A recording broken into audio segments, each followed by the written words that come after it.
Hey,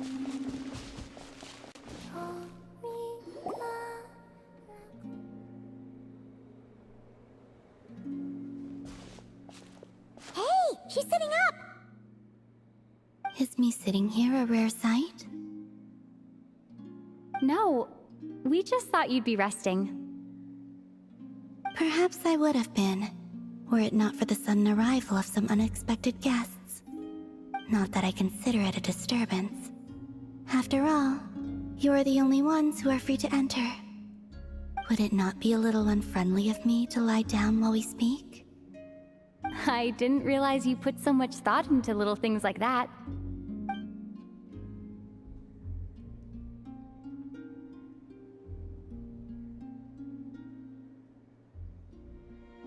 Only sometimes. There have been moments lately where I think about you and your companions. They are warm, mysterious, and cozy memories.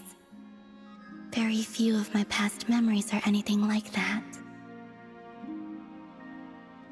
They say that travelers return home bearing bags full of souvenirs. But my luggage was empty, and I believed it would stay that way. Return home? So, you're still planning on returning to the moon? Yes. This planet continues to reject me, reminding me that I do not belong here. If I remain in Teyvat, there will come a day that I disintegrate. And I don't mean reduced to dust, or turned into food for the flowers. I mean, I will cease to exist entirely. Alright then. Well, we're sure gonna miss you. But it sounds like we'll have to say goodbye. How do you intend to return? The moon prayer night is soon to arrive. On that day, the moon will be closest to Teyvat. The Kuvaki in this land will reach its peak at that time. I merely need to grasp the tide, and with relatively little effort. Oh, Paimon gets it! It'll work like a slingshot! You make it sound like she's gonna get blasted up to the moon. If I did that, I suspect I would crash into the false sky. I will be using a much gentler approach, but I do like the analogy. It's fun. You see? She gets Paimon's sense of humor. In the blink of an eye, the time has come to part ways. It does feel that way, doesn't it? Time seems to fly fastest when you are enjoying it. I have always thought of myself as a wanderer on this earth, and it has never expressed any desire to keep me here. Yet, just as I plan to depart, it tugs at my arm. Is this a gesture of affection? Or is the world mocking me? Oh. Were you hoping I can answer that? Yes, you are a traveler, so you must have a lot of experience in this area. Then, what I would say is, enjoy the moment. That's right! Don't overthink it! Happiness is happiness and joy is joy! The point is to enjoy it, not analyze it! I see. Then what I would say is, even though I am very tired right now, I am still happy. I can't tell from the tone of your voice. Oh, really? You don't think I sound happy? I'm just kidding. I could tell you were in a good mood today from the moment we saw you. Ah, a joke. Albeit not a funny one. Anyway, I assume you're here about you-know-what. Give me your hand. Actually, it's not that. There's something else we wanted to discuss with you. Oh, then, do you still want to give me your hand? Or not? Sure.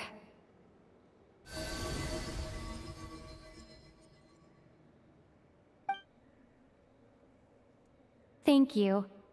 So, I've heard that in the moon prayer nights of the past, people here would hold celebrations in the moon goddess's honor.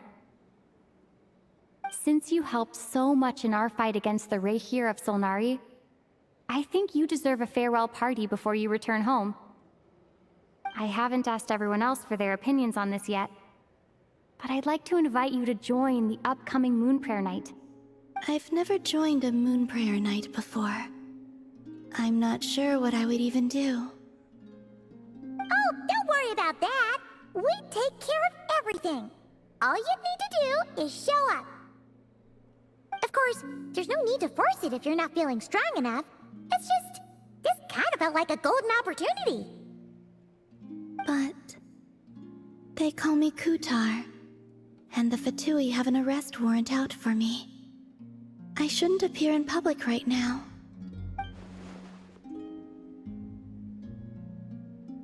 I'll make it work. You have my word. Yeah, we got your back.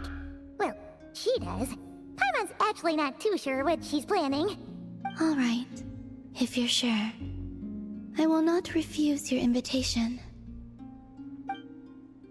I suppose it wouldn't hurt to pack a few more sights from this world into my suitcase before finally learning what my homeland looks like. Oh, if you see Lauma, please tell her that my answer to the question she asked me is neither yes nor no. Rather, it is, there is no need. That was kind of cryptic, but sure. Guess it's between the two of you. We'll pass along the message. Bye for now.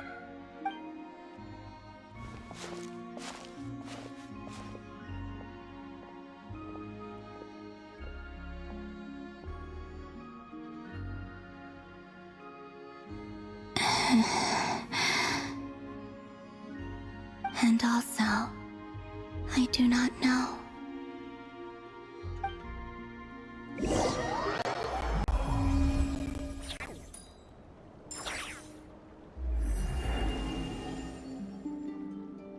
Since she's agreed to join the festival, let's go see who else wants to take part. Lauma's gotta be the person most familiar with the Moon Prayer Night. We should start with her. Also, what exactly is your plan to keep her safe? I'm not sure yet. I'll figure something out. What?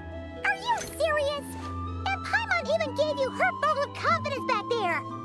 When did you become so sneaky?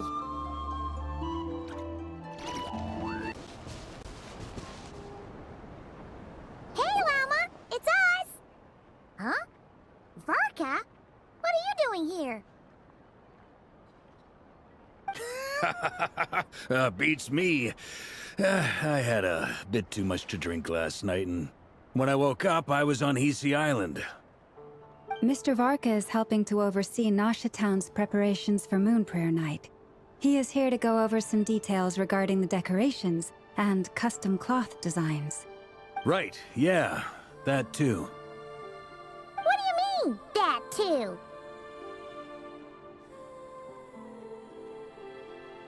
Yes, celebrating this festival is a long-held tradition here in Nodcry. On this day, the crescent moon at the top branches of the verdant crest turns into a full moon, and the moon prayer blossoms bloom with a special radiance. Our people take these to be blessed omens. It's an especially welcome event coming off the back of all that nasty business with Rehir. Everyone got put through the ringer recently, and now they're looking to turn their fortunes around. The big shots in town all agree that a big, lively celebration is just what we need to rebuild people's faith in this place. No wonder Catherine said that people weren't so bothered about the religious element. That's right. It's become more of a local custom by this point. The celebrations have little to do with whether the religious stories behind this event are true or not. Even the Frost Moon Scions are eagerly awaiting the coming of Moon Prayer Night, despite now knowing that their past beliefs were founded on a falsehood. That's fair. It's a bit like the lantern ride in Liyue. It's a chance for people to enjoy themselves, not debate the existence of the Adepti. Oh, one other thing. We just went to see Columbina. We went ahead and invited her the festival this time. Hope it's okay. Wait, so... you mean she agreed to it? Huh. That's quite a surprise. Then I suppose that she intends to return to the moon on that day. Oh, yeah! It's kind of a complicated process, but basically, it's like a slingshot.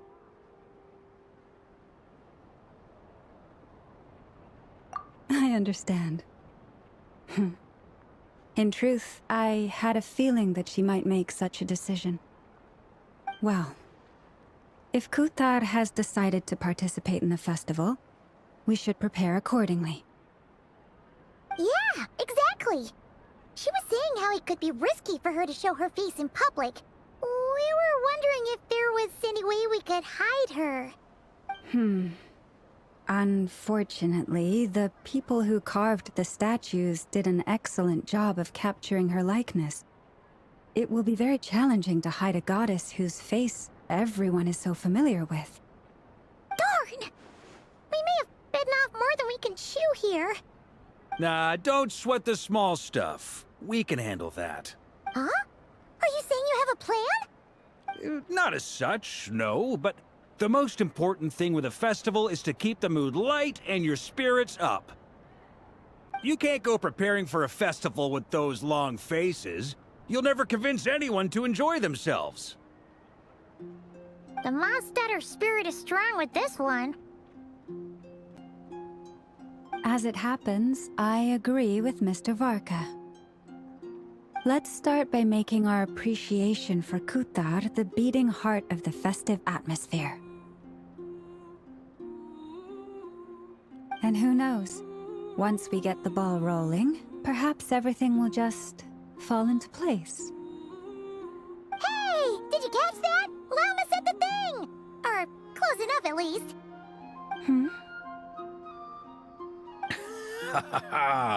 I'm looking forward to the Moon Prayer Night already. We have a festival in Mondstadt called Windbloom, and you can always tell which couples are celebrating it for their first time by the smiles on their faces. Big, beaming smiles like their whole face is glowing. And I have a feeling we'll get to see that same smile on the Moon Goddess's face at this festival. Not quite the same, surely. Anyway, I'll take care of business in the city, but I'll have to leave the decor up to you and the Frost Moon Scions. No one else can capture that traditional aesthetic quite like you guys. But lastly, there's the final key element that brings the festival to life. Companionship. Before you leave, let me show you something that we've been preparing. Mr. Varka had asked to see it already, so you may as well tag along. Also, I have some further questions about Kuthar's decision.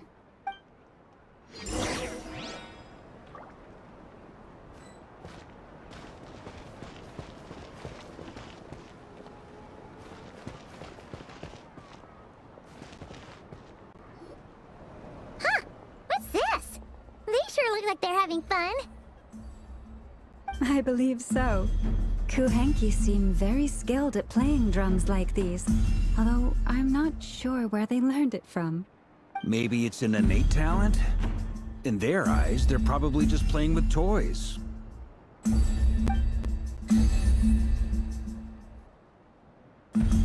Lanatar! You want to play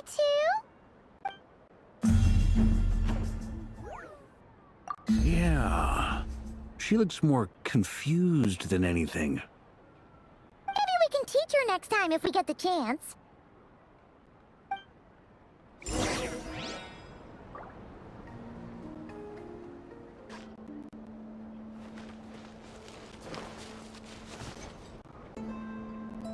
Everyone seems hard at work. They're preparing items for Moon Prayer Night.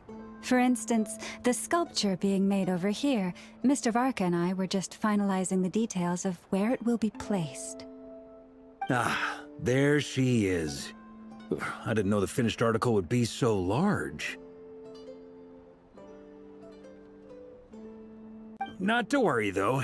All the necessary arrangements have been made. Just let me know once it's ready, and I'll get some people to ship it over.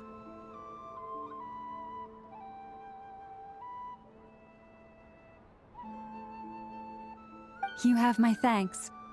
And over here, we are preparing a very traditional confection.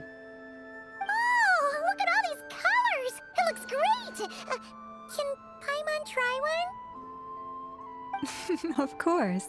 I have a feeling you'll like it a lot. You bet! Sweets and treats are Paimon's favorite! If you included those in the Feast of the Moon, I bet Paimon would have joined the Frost Moon Scions by now. There will also be verdant crests like this present in Nasha Town during the festival.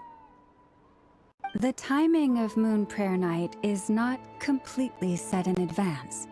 We make a rough estimate, then observe the changes in the verdant crests and Moon Prayer blossoms to guide us. As such, the wait itself is a fun feature of this particular festival.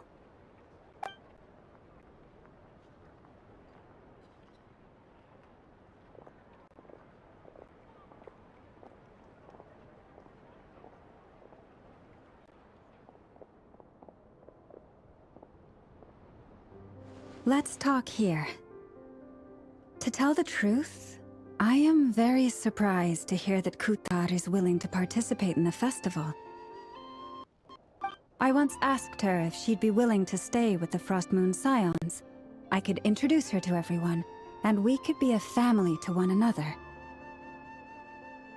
She did not answer, but she has not appeared here since. I took this to mean her answer was no, but if that were the case, she would not have accepted this invitation.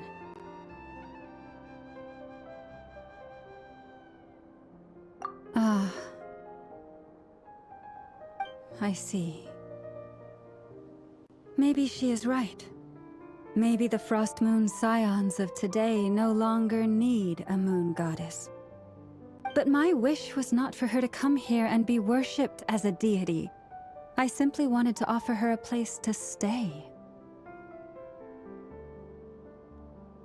I'm sure she believes that showing herself here might invite Fatui intervention, and as such she does not wish to cause us trouble.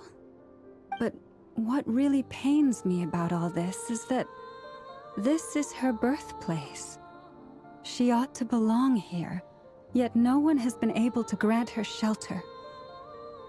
I think I'm qualified to weigh in here. When someone's about to depart on a long trip, what they need is blessings, not burdens. Anyway, she's agreed to attend, hasn't she? All we need to do is simply respect her decision. I see your point. Yes, she will soon depart after all. Our job is to leave her with some happy memories. Besides, who's to say her journey to the moon is a one-way trip? It's not like she can't come back and visit if she wants, right? Paimon agrees wholeheartedly. Festivals are all about having fun, so let's keep it simple. All right, I'm gonna head back to Nasha Town soon. Want to come with? I'm guessing you have some other folks to visit there. Sure thing, let's go! Bye for now, Wilma! Thank you all. Goodbye.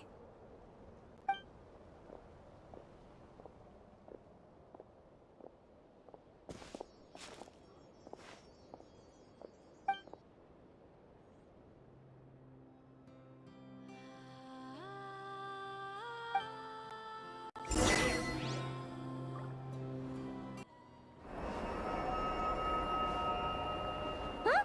Hey, over there! It's Durin and Albedo with twins! What could they be chatting about? Your guess is as good as mine. Ah, Grand Master, and the Traveler and Paimon. Hello there. It's been a while. Perfect. We have some new volunteers for our investigation. Wait, let me guess. The righteous Lightkeepers are finally ready to hunt down the Abyssal Dragon? Haha. Yes, that too. Yeah, right! Wait! Why does everyone keep saying that too? Well, to be precise, the facts match, but not the causality. Wait, so I guessed right? Half right. Don't act so impressed with yourself. Maybe I can explain. We ran into Mr. Flint's north of Nasha Town. At that time, we just noticed a few abyssal creatures out in the wild, but the strange thing was, I didn't detect any traces of abyssal energy on them at all. On closer inspection, we realized that they were not real monsters, but something akin to reflections in the water, or perhaps a mirage. Huh? What do you mean? Like, you could see them, but not touch them? Exactly. It was very peculiar. They roared and tried to attack us, but we could not make any physical contact with them. I think I've heard of things like that happening in Notcry before, but I don't know much about it. Yes, it's a known phenomenon. Mirage-like illusions tend to appear in Notcry in the run-up to Moonprayer Night. From a distance, they appear quite real. I myself thought that Misters Durin and Albedo were locked in battle with abyssal monsters when I first arrived.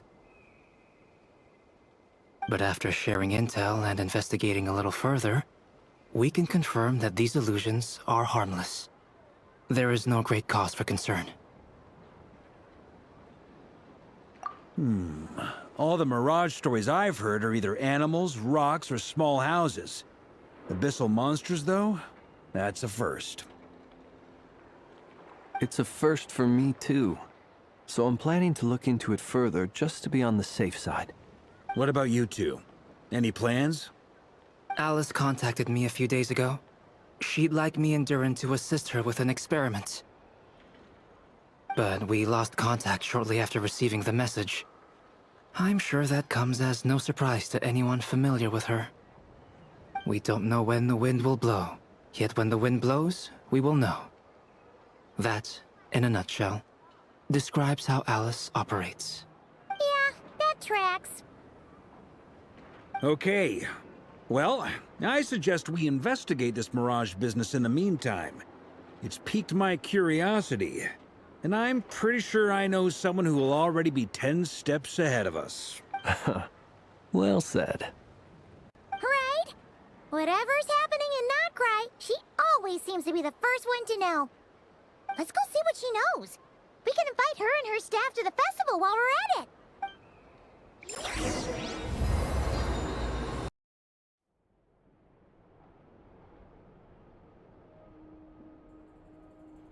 You're right, I have noticed. There's certainly something a little fishy about this situation. Only records indicate that this phenomenon can occur in the days before and following Moonprayer Night. That said, it has always been a rare sight in the past.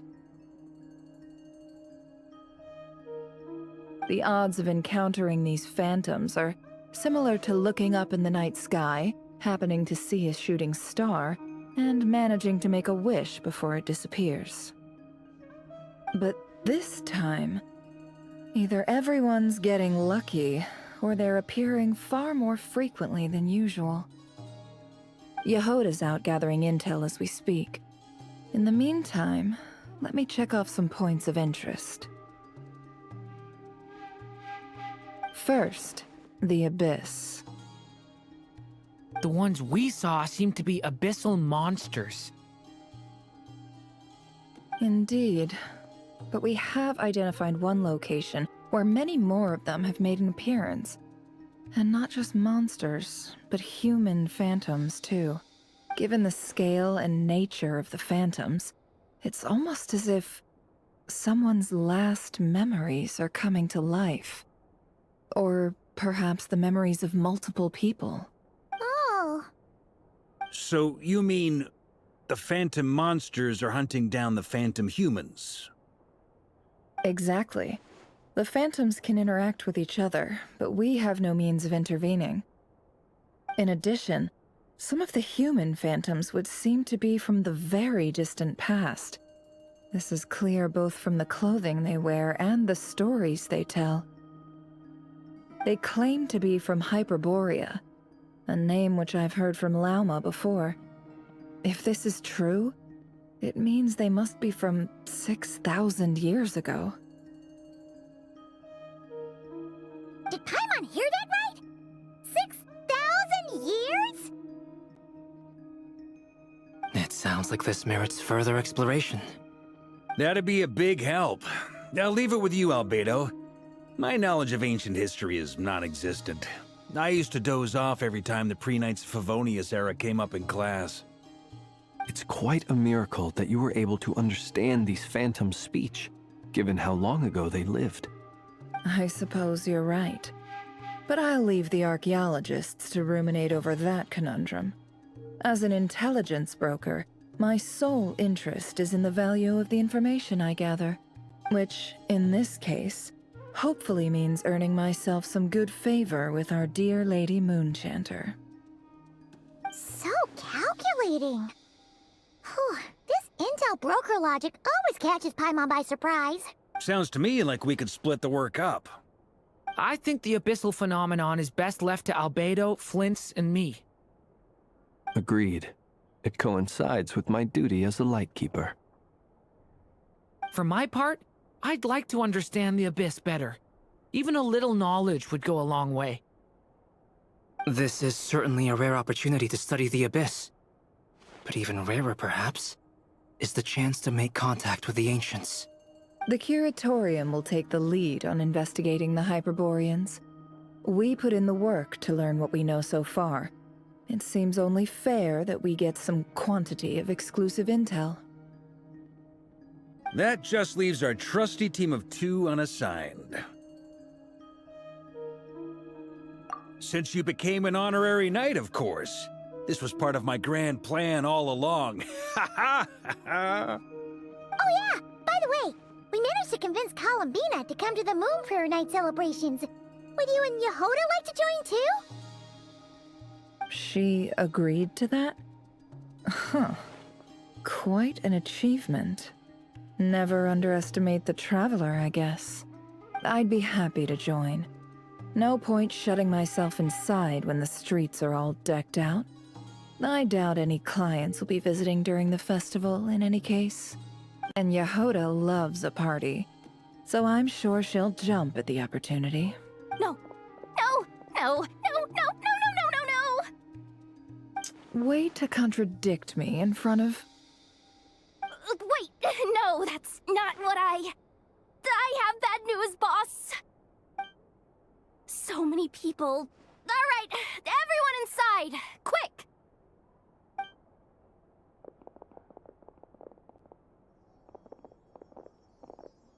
This is gonna sound crazy, but hear me out. I saw one of those phantoms at Star Sand Shoal, and it was some sort of flying ship. Like a spaceship? That's gotta be the one you came to Tibet in. You said you saw the same thing through the moon marrow, right? Huh? You already know about it? Ugh, I thought I was gonna blow people's minds. Turns out I'm the last to find out. Wait, back up. You came here in a spaceship? Now my mind is blown! What's it like on the inside? Was it like flying through space? I want to know everything! Yep, exactly. Huge discovery. You're the best, second best intel broker in the world! After your boss, of course. Wow. Really? Well, I don't know if I'm all that, but... I guess that decides where we're heading next. Come on, don't look at me like that. I know the spaceship doesn't have anything to do with me, but you don't want to leave me as the only one twiddling my thumbs, do you? Please? Fair enough. You can tag along. In that case, let's meet back here to discuss our findings once we're done. I wish everyone a productive investigation. You too.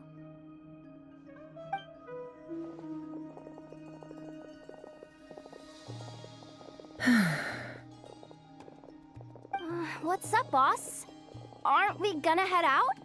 Tell me, Yehuda, when did the Curatorium start giving out intel for free? Oh, sorry, boss!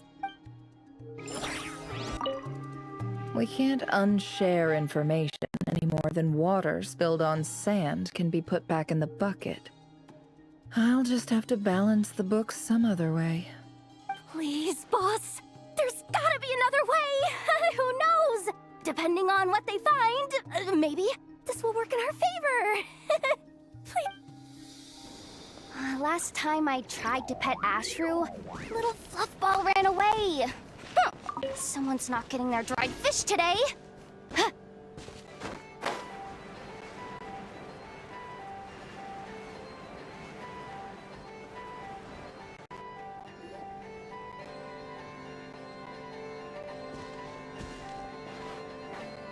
Well, what do you know? Yehuda was right on the money. This phantom really is your spaceship. But that's so weird. Why would it show up here? Is it some kind of projection? Or a ghost? Like, maybe it no longer exists. But somehow it left an afterimage? Ah, you're already here. Miss Lauma, what a surprise. I thought you were busy with festival preparations.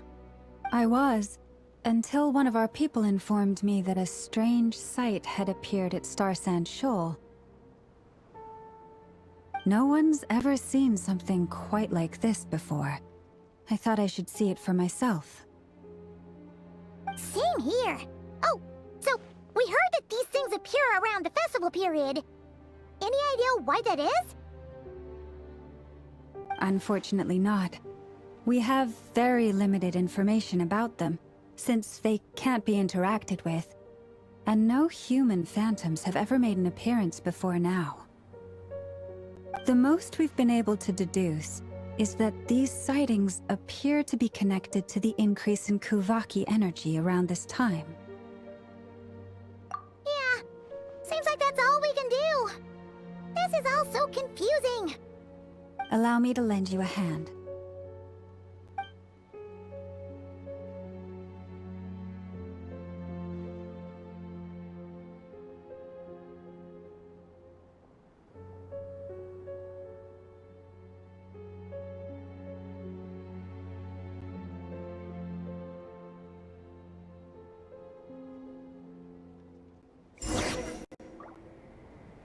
Everyone, our friend here should be able to provide us with some information. Is that a phantom rhymehorn deer? I've heard about how the Frost Moon Scions live in harmony with the animals and can even communicate with them. That's coming in handy now, for sure. Okay. Yes, I understand. Then how about this?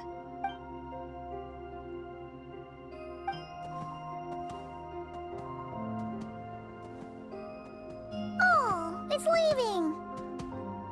It appears to share our curiosity about this giant spaceship, so I asked it if it wouldn't mind investigating along with some friends. In return, I told it about some nearby spots where the wild fruit grows abundantly.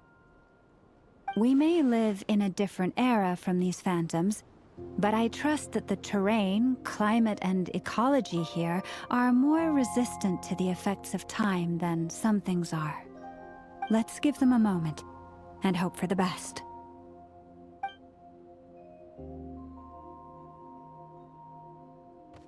All back together? Must have been a lot of fruit. Indeed. Now let me ask them some questions.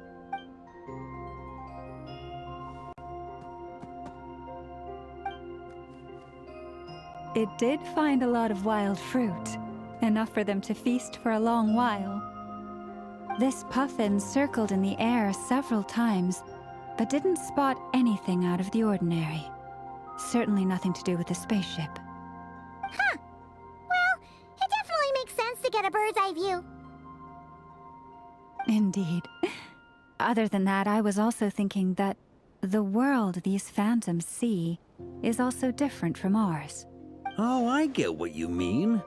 The wild fruit exists in both times and spaces, but there might also be things that only exist in that space-time, which we can't see.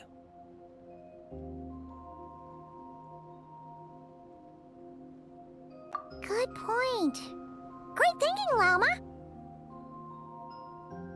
Blunthorn rhinos can use kuvaki to shift great rocks, but this one says it couldn't get that ship to budge by even an inch.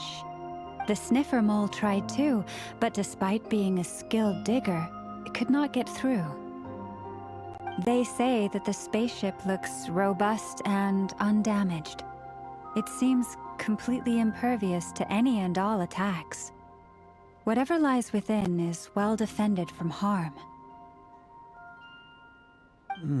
So, just like us humans, there was nothing they could do about this spaceship either. Yes, still, they deserve our thanks. We are grateful for all your efforts, dear friends. Now go, and enjoy your feast. I've noticed some other human phantoms gathered nearby. Come on, let's go talk to them.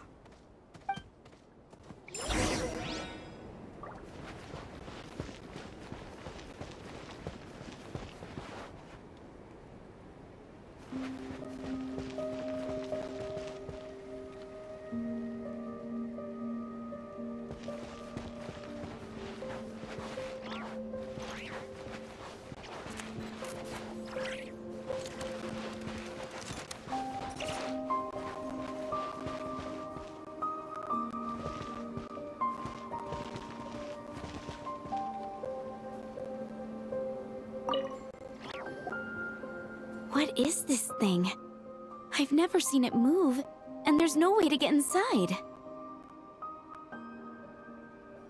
Goodness knows. My grandpa says it's been sitting here at least since his grandpa was still alive. What about his grandpa? Did he say anything to your grandpa's grandpa about it? Huh? I don't know. In all likelihood, it was here back then too. Hard to imagine something this huge could move. Guess that means that as far as they're concerned, this ship's been around a long time.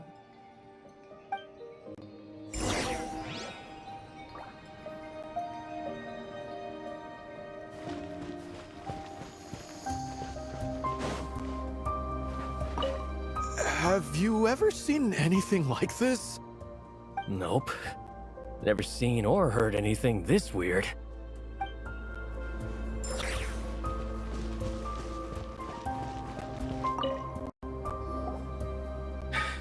Come on, brothers. If we can get even a small chunk off of this thing, it's gotta be worth a fortune. Today is the day we strike it rich. Huh? You mean Paimon? Yes, brother, I shall join you. Let's make our fortune. We should go with them. What the? This thing is crazy tough. I can't even scratch it.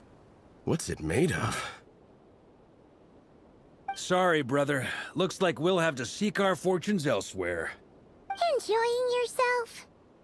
I was just seeing if I could influence this phantom's perception by playing. But nope, no dice.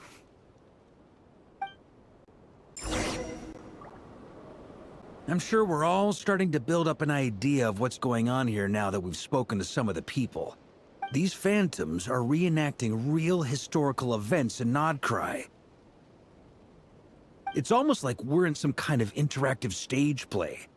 We can talk to the actors, but the plot is fixed, and we can't influence it. It makes sense. History is set in stone. The objective facts of the past cannot be changed. Paimon totally thought you were just goofing around earlier. But actually, you were doing some serious investigating. Of course I was. Anyway, at this point, I think we're forced to conclude that although the Phantom spaceship is right there in front of us, we aren't going to learn much about it from these people.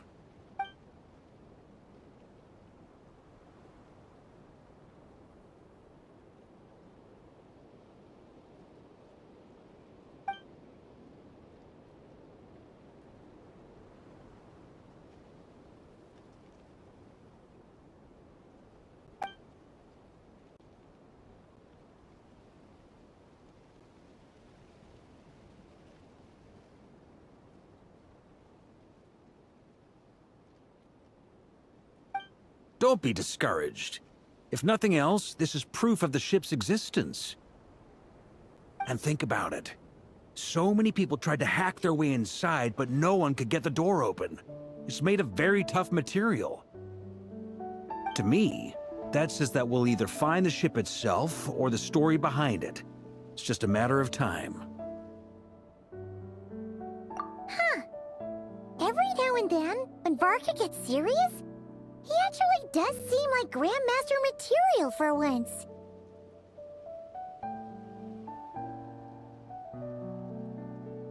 I wonder how the others are doing. Let's head back for now. Sounds good. Also, drinks are on me if Team Knights of Favonius is the first to finish. Wait, we have a team name now? Am I in Team Knights of Favonius as well? You're very welcome to join. We've even got a cathedral ready for you. Isn't that technically blasphemy? You wouldn't dare make a joke like that if Barbados was in earshot. Nah, I'm sure Barbados doesn't mind a little harmless blasphemy once in a while.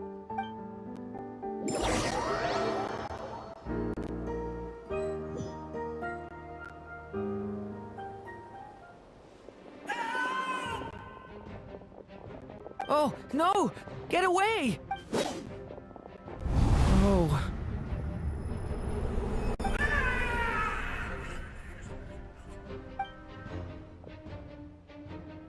I know it's hard to stomach, Mr. Duran. But as I'm sure you've noticed, there is nothing we can do to intervene in that which unfolds before us. But we have to at least try. And try you have. But are you aware of how many unsuccessful attempts you've made now? I wasn't keeping count. I'm afraid this is the 39th failure so far. Or the 5th if we're only counting this particular victim.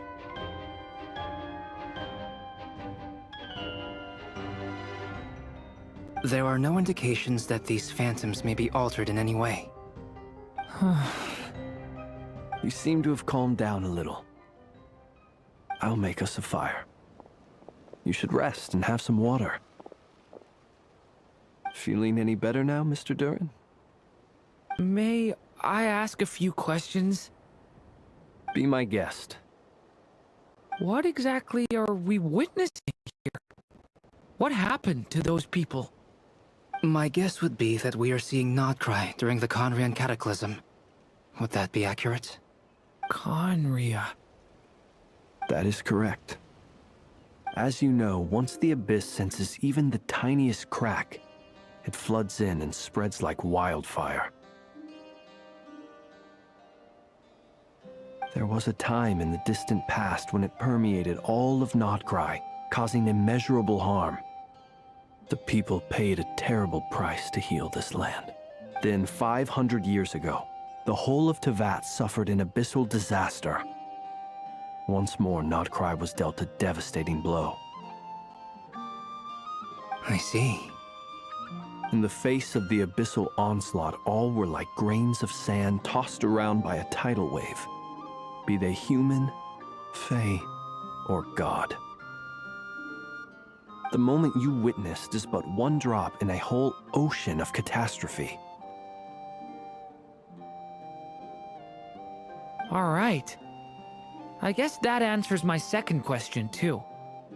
I wanted to know why there's nothing I could do to help them, and that's because what we are seeing is history. That would be my guess as well. As I understand it, history and fate are not all that dissimilar. The latter may be unseen to us, but both are immutable. Yes. Fate was determined long, long ago.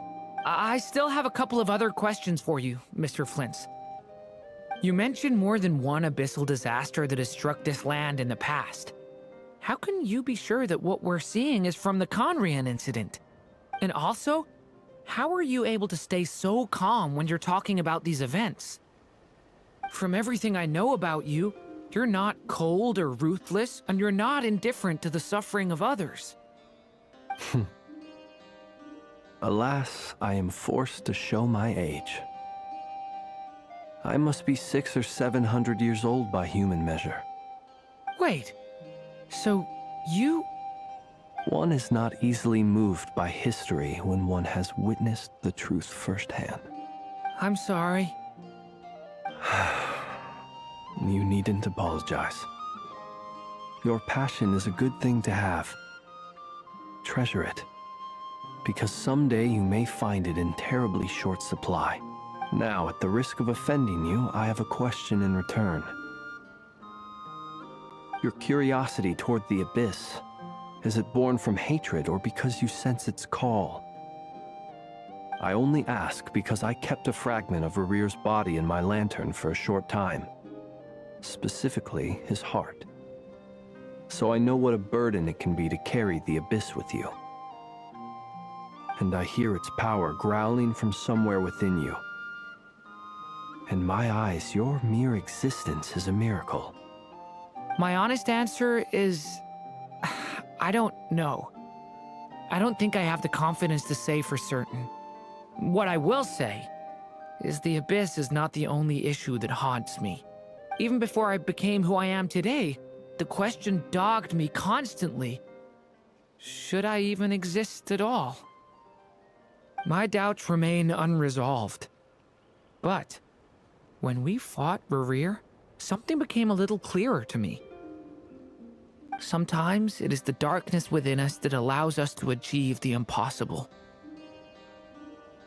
I certainly got the sense from your 39 attempts that you were trying to achieve the impossible. It sounds like you've resolved to see the truth for yourself. Absolutely. In that sense, he and I are quite similar. Then I wish you every success. I look forward to the day of your transcension. Well, if everyone's caught their breath, I suppose we should head back. Oh, and one last thing. I'd appreciate if you kept our discussion about history a secret.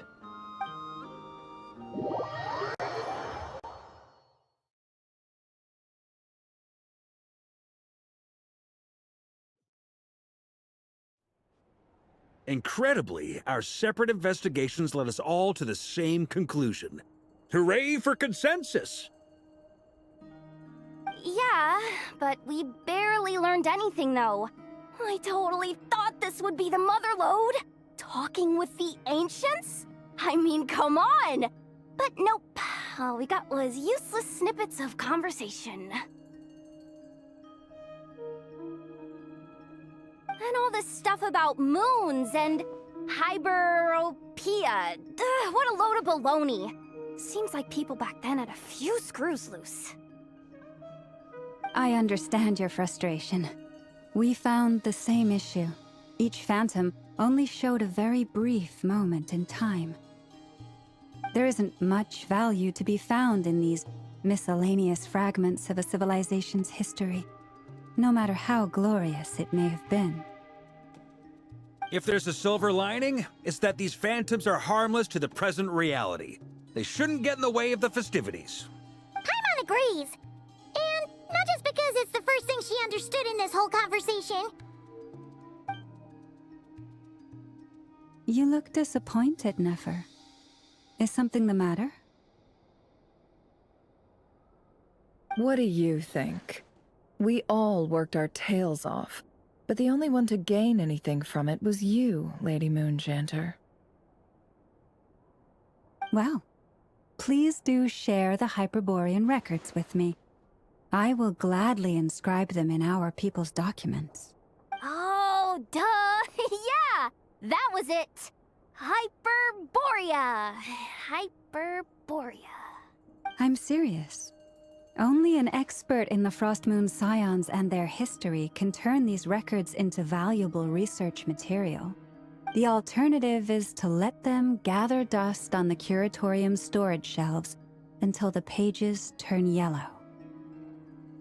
Nefer, you're wise enough to know that cooperating and sharing the profits is the best course of action here. Well, that goes without saying. Sure, let's do that. Huh? But didn't you say we aren't supposed to give out intel for free? Sorry. Shutting up. Shutting up. Now is not a good time to push Nefer's buttons. Anyway, back to Moon Prayer Night. I'm thinking that we should prepare something a little special, aside from the usual decorations and so on. You mean a parting gift? Can't go wrong with food. Although, does food go bad on the moon? Perhaps a lantern would be a better choice. It might be dark up there. It could prove difficult to light a lantern on the moon. Magical stones might serve that purpose better. What about a clockwork mecha model from Fontaine? I've got a whole bunch at home. I use them for fighting practice in my free time. None of these sound like things she would be even remotely interested in. But we don't interact with her enough to know what she likes. Yeah. It would really save us the guesswork if someone could find out what she's into. Wait, what the? Traveler? They're all looking at you. Great! Haha, problem solved. Now, I need to stop by Dory's. Gonna need her help sourcing a bunch of stuff for the festival. Then let's leave it there for now. We all have our own business to attend to. Traveler, if you find out what Kutar likes, let us know right away.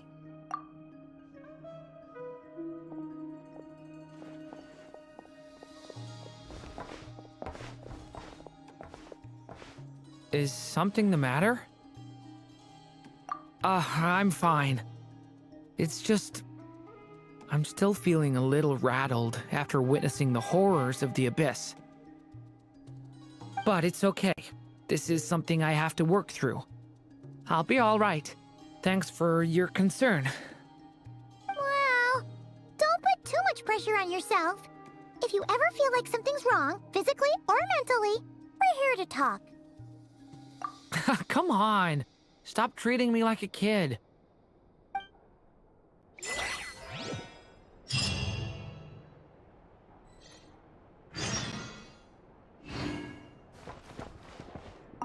Which is why we need a lantern guaranteed to work on the moon. Yes, I have a few ideas, but the lantern itself is the easy part. The real issue is how little we know about the lunar environment. Wait, you two are serious about this? Let's just say I'm intrigued by these shining magical stones that Mr. Albedo has mentioned. Could you do me a solid and try to smooth things over with Boss Neff?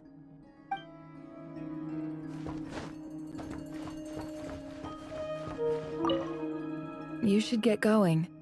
It's important that we ascertain what Kutar likes.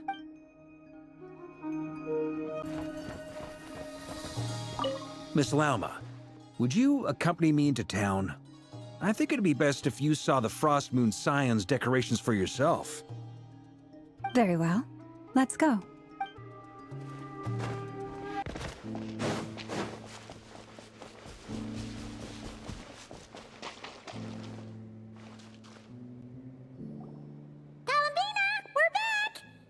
Huh? She's not here. Weren't there a few Kuhenki here last time too? Where did they all go? Walkies? For Kuhenki? You're not pets, you know. Oh well, looks like we just came at a bad time. Let's try again tomorrow. There's still a few days until Moon Prayer Night, so we're in no rush. Besides, she needs time to rest anyway.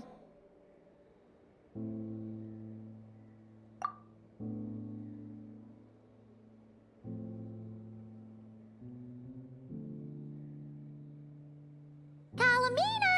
Are you back yet? Oh, how strange. Looks like she still isn't here. Right? It's not like her to spend so much time outside. Especially since she's worried about attracting unwanted attention.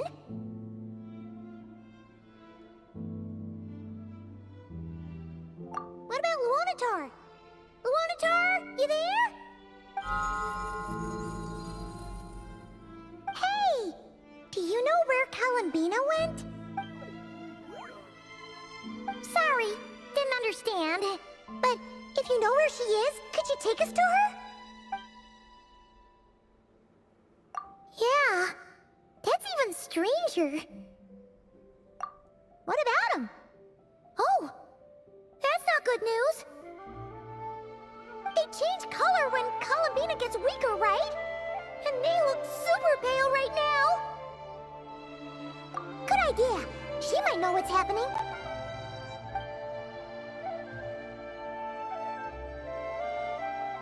Llama!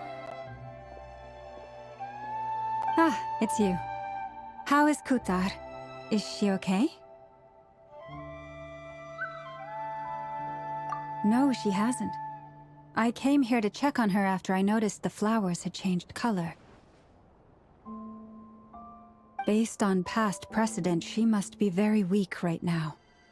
Even getting up to walk would be a struggle. It seems unlikely that she wandered off outside. Not to mention that she doesn't do that at the best of times either. So yeah, this is super weird. No. Very few people are in the know about Kutar's whereabouts.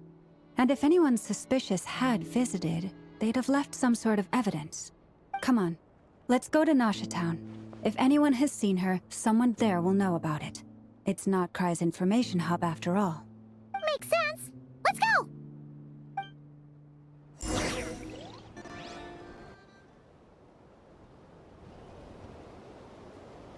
Wait a moment. Is it just Paimon, or is this stall kind of suspicious? It's never been here before, right? No, I don't recognize it. Alas, your free and easy adventure time is over. Now, prepare to face the final boss of Nod Cry. Whoa! Where'd that voice come from? Not sure, but it's definitely hostile. No, no, no, not that way. The final boss is right here. The sniffer mole? That's the final boss? Surely not. Also... Okay, the jig is up. I'll stop teasing you. Turn around. I'm right behind you. It seems I've managed to leave quite an indelible impression, even though you've never seen my face. Ah, nothing could make a great mage more pleased with herself.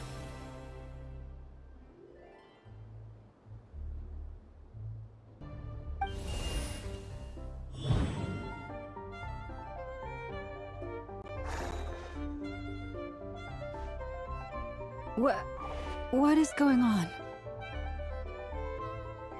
I've heard that all the big shots in Teyvat have long, wordy titles that stun people speechless when they make their entrance.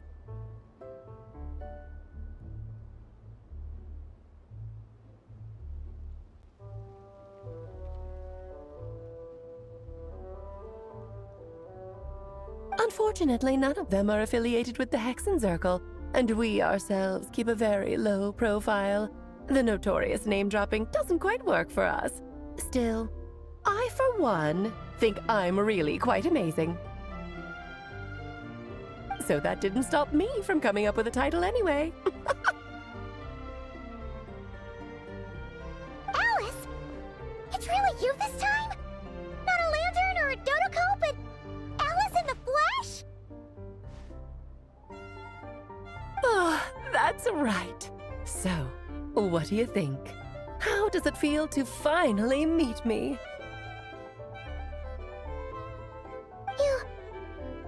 You look like... Oh, that's the first thing you thought. A little surprising, but that actually makes me very happy. Because that means that when Klee grows up, she'll be just as stunningly beautiful as her mother.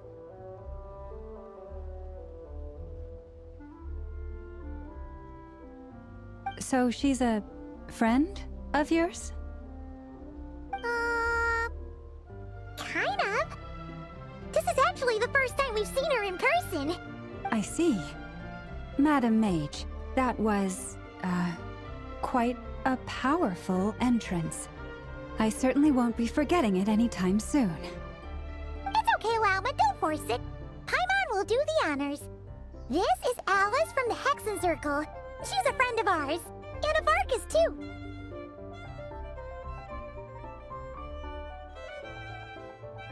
That's right! She's a good person, just kinda unpredictable.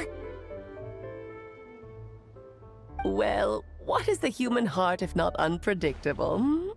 If we could not do as we please, how would we differ from machines? I am Lauma, Moon Chanter of the Frost Moon Scions. It is a pleasure to meet you.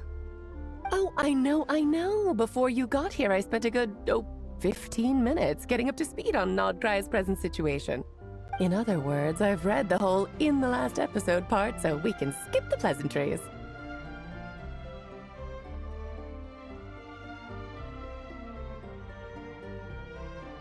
Fair enough. Well, Miss Alice, I can already tell that you have quite a unique personality. You'll get used to it. Paimon sure is. So anyway, what are you doing in Nodcry, Alice? Oh, I thought I told you already. This time, I'm the final boss. And what a formidable foe I shall be. Powerful, confident, decisive, and good luck finding my weak spot. You will never succeed. Oh, drat! My one weakness, and you found it in an instant. Fate has been dealt a devastating blow. Thus falls the great Dodo King. Why are you playing along with this nonsense? For funsies, of course. What's wrong, Paimon? Are you disappointed in me? Am I a gigantic letdown? No, it's just... You seem like a busy lady. And this is the one time you've shown up in person. Paimon figured it would be for something more high stakes than just goofing around. You're quite right. I'm here in Nodcry because something big happened. Something big enough it caught the attention of the Hexen Circle. It concerns the 3 moons, Tevat's borders, and of course, the moon goddess you are currently searching for. Kind of. Why don't we discuss this over a pot of tea? My main reason for coming on this trip to Tevat was, of course, to have some fun. But I do technically have a job to do as well, namely, maintaining the stability of Tevat's borders. I'll skip over the complicated parts, but to sum it up, abyssal energies are all that lie beyond Tevat's border. We'd find ourselves in a real pickle if they ever made it through.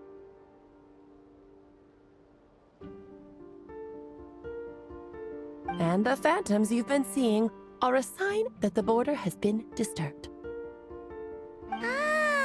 No wonder they tend to show up around Moon Prayer Night. Is it because the real moon is now so close to us that its power can cross the border? In part, but only a negligible amount passes through.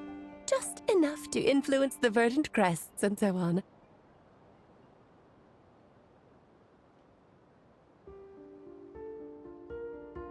And as you've noticed, there has been an unprecedented number of phantoms appearing this year. The influence of the moon beyond the border cannot explain this. No, there is another far greater factor at play. The trilunar syzygy. A trilunar syzygy.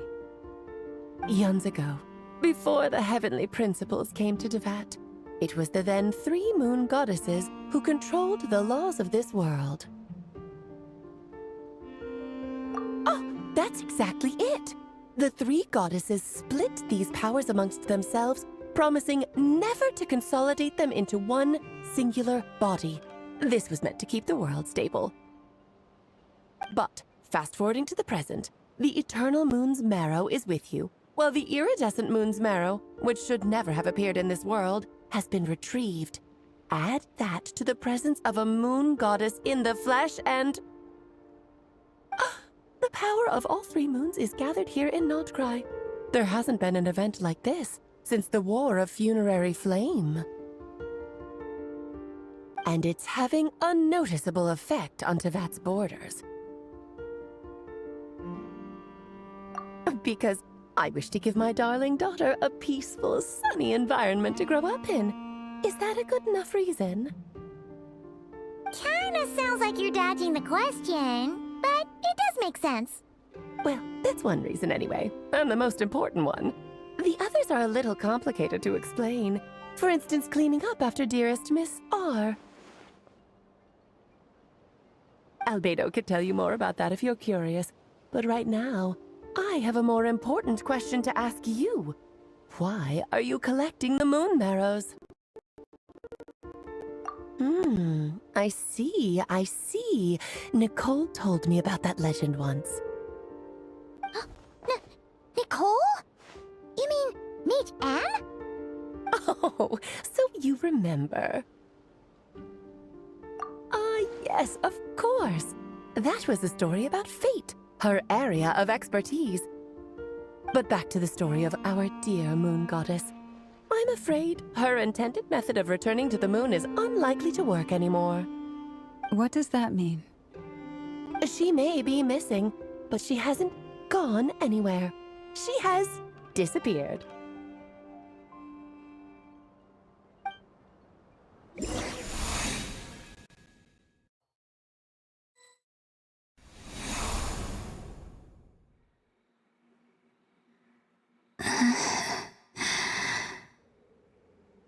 My body is so heavy. Wait, no. It's my mind that's heavy. My arms and legs are as light as a feather. What's happening to me? I feel drowsy, like I've been asleep for too long. Is it daytime or nighttime? Is the moon out? I think I'll go for a walk.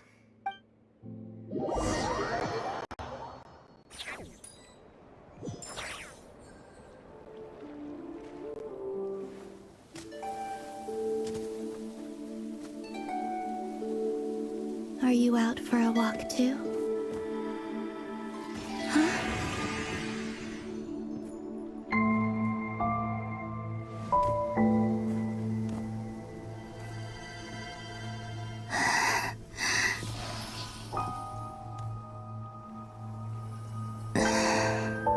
The day has come at last.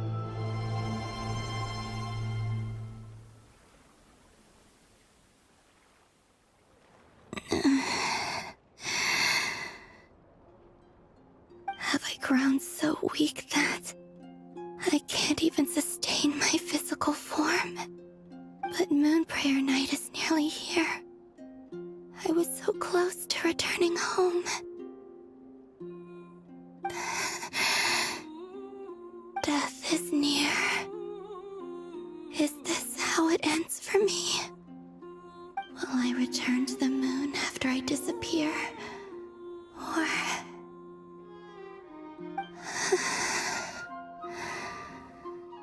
I don't want it to end like this. So far, at least, I still exist.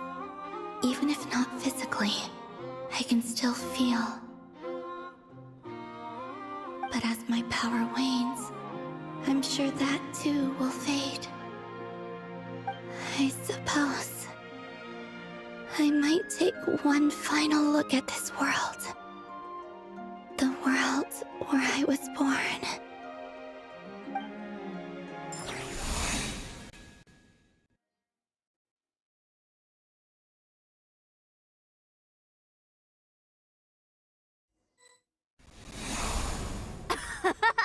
Come on! Wait for me! The Frost Moon Enclave. How much it has changed since I was born.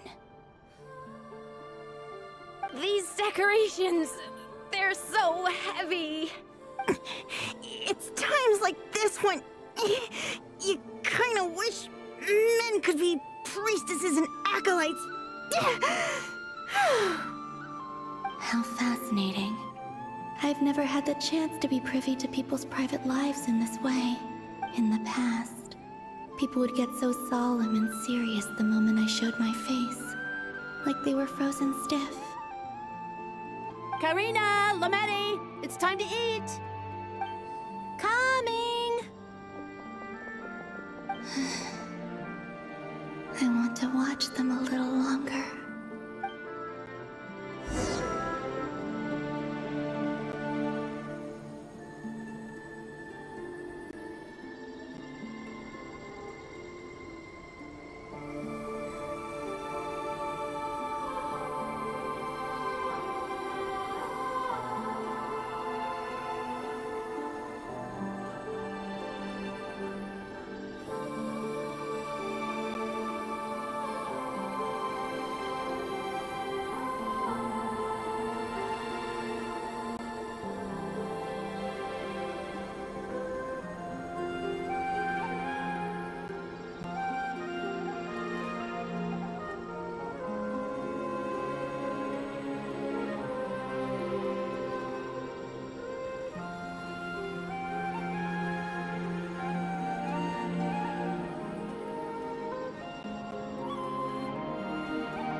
I'm sure you're both tired from playing all day. Come on, eat up.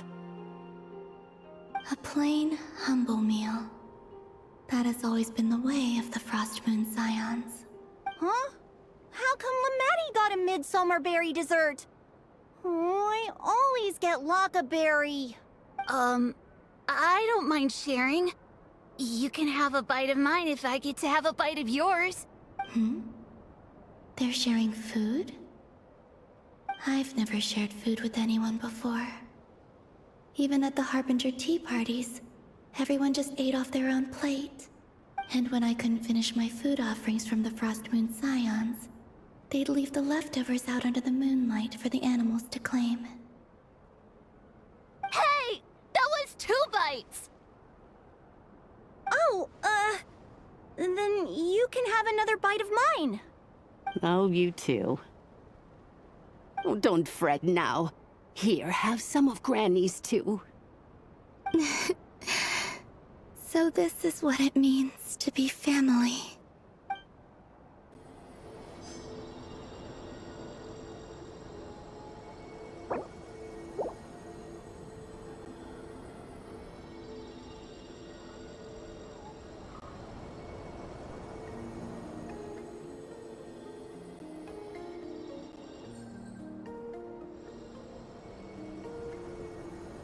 So just fill these balloons with air, right? Yep. Try a couple now to test things out. The rest can wait till Moon Prayer night. Think fast. Breda! Teasing an acolyte of the Frost Moon Scions? Surely that's a punishable offense. Take this! Huh? Alright, enough horsing around. Lady Lauma gave us a task. The task is just to check that the balloons don't leak, right? Doesn't matter if we fill them with air or water. Yeah. Okay, you got me there. And you got me there. But still, we can't use all the balloons before the festival even starts. We won't use all of them. And as long as Lady Lauma's trusted acolyte doesn't snitch, this can stay as a little secret between friends. A couple— Oh, you menace. Then, think fast!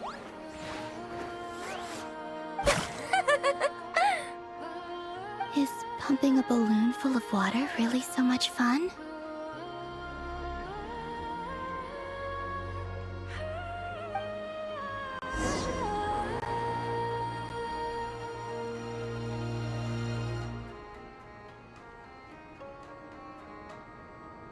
I'm seeing so much that I'd never usually get to see. They'd never act like this when I was around. It's nice, being able to just watch people in peace in these final moments. What a rare opportunity. I think I'll go take a look around Nasha Town, too. Maybe the Traveler will be there.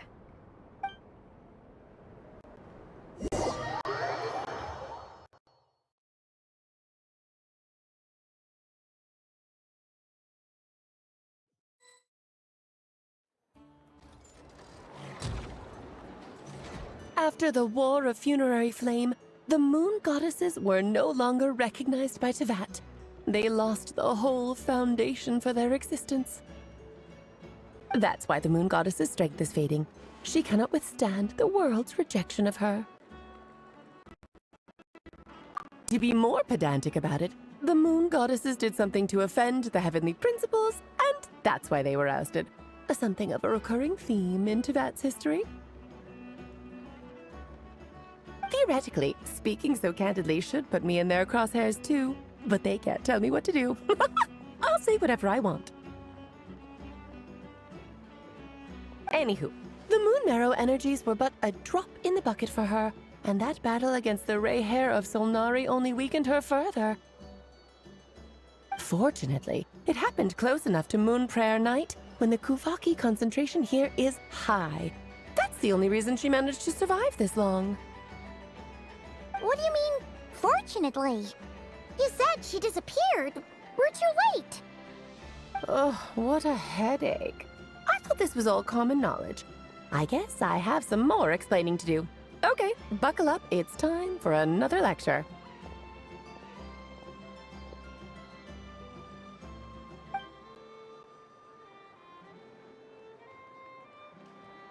Now, I said earlier that the Moon Goddesses lost the foundation for their existence. The reason for that has to do with the natural order. Basically, the rationale for their existence in Teyvat was lost.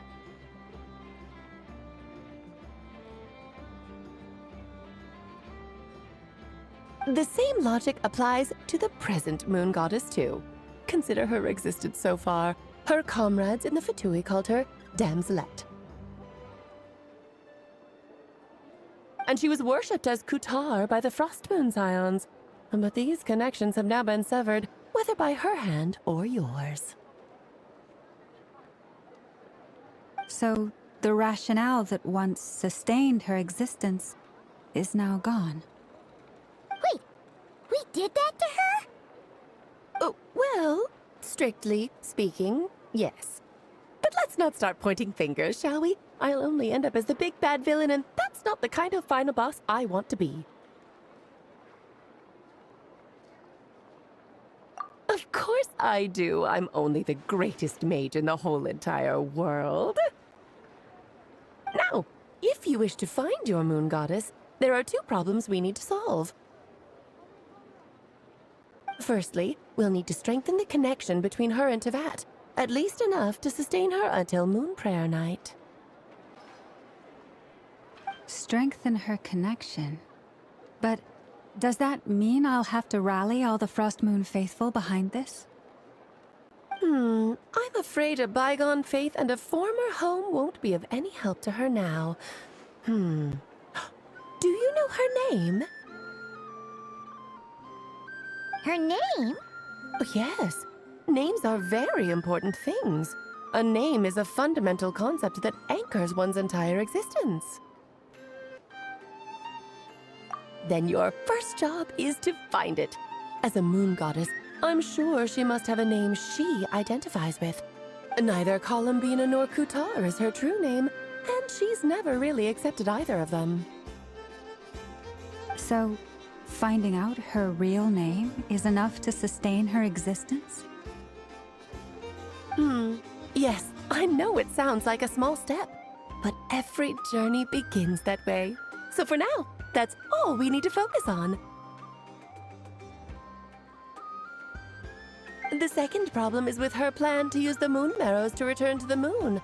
Unfortunately, piercing through the false sky will take an enormous amount of power.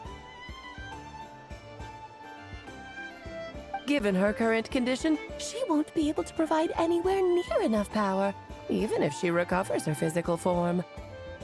But no need to fret. Nicole's the expert in this field, and I'm sure she'll figure something out. Wait, Mage N is going to help us out too? That means we've got 2 Hexacircle mages on the case. This is turning into a pretty big deal. Actually, this is more of a side quest for me. Like you said, I'm a busy lady, so I can't stay for too long. I'll have to return to Tibet's border soon. That's the upside you get for looking out for my little Klee. Hopefully that will incentivize you to carry on keeping her company in the future. Anyway, jokes aside, you'd better get moving. It will take quite a miracle for the Moon Goddess's consciousness to hold out till Moon Prayer Night. Oh, I suppose I might as well tell you where Nicole is before I leave.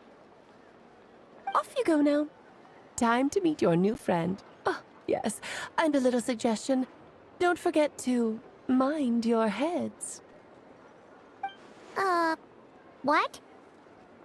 I wonder how Durin's doing. I should really go see him before I head back. You really are super busy. I most certainly am. There's so many children I have to keep tabs on just in Mondstadt. Durin, Albedo, Venti, Varka. Klee didn't make the list, huh? Of course not. Klee is my pride and joy. I have no qualms about her, because she's the best child in the whole wide world. Yep. Klee's a little angel. I'm glad you agree. Well, all the best. See you when I see you.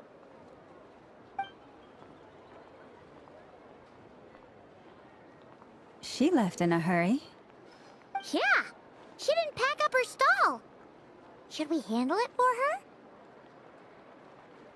I must say, I'm now very curious about her daughter.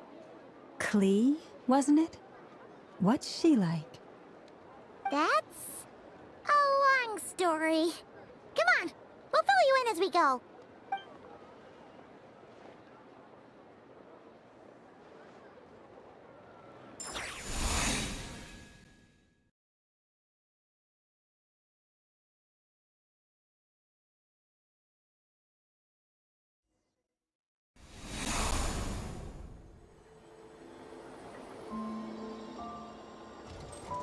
What a lively place. I've never experienced Town like this before. Hey, you old geezer! Your hammer's rusted through! Who are you calling old geezer? Are they quarreling? I'm looking right at him! You've really gone downhill since giving your daughter free rein in the workshop. Can you even swing a hammer anymore? It shouldn't take you days just to fix a single chair. You might as well use that hammer to massage my back for all the good it's doing. Don't run your mouth, or you'll get a back massage that'll put you in bed for the rest of your life. Look, the materials haven't arrived yet, all right? I'll bet you send all the materials to your little princess.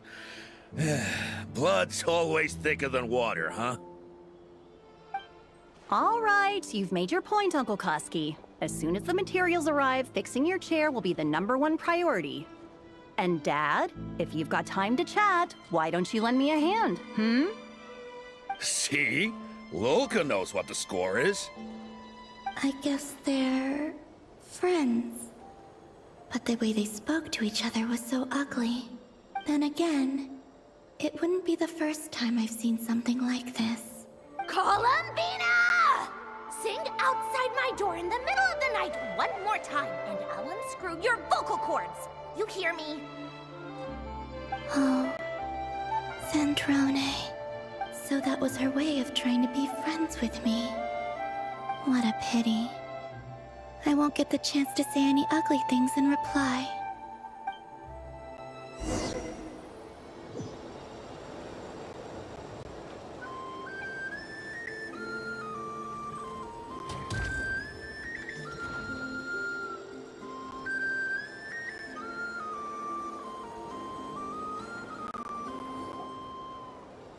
Hey, have you decided what to give her for Moon Prayer Night? I sure have. She's gonna get the surprise of her life when she's least expecting it.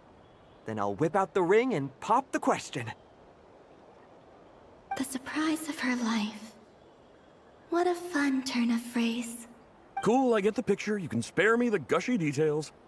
Ooh, looks like we have a customer. Hello there, ma'am. Would you like some Moon Prayer Night candy? Huh? Is he talking to me? Can he see me? Here you go. Oh.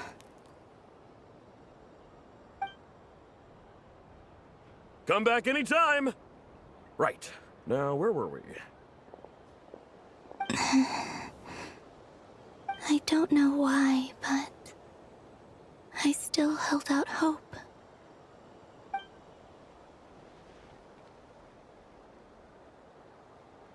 The most important thing right now is to find that mage. This name thing seems super important too, but where do we even start looking? I'd better go pay the Fatui a visit.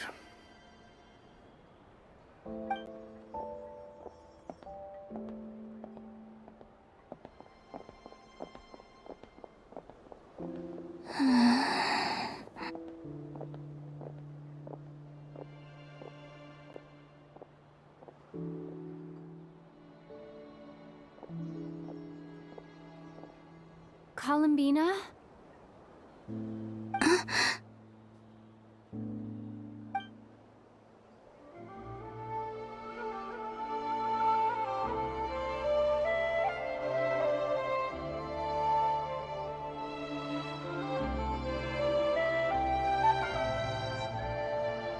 Traveler?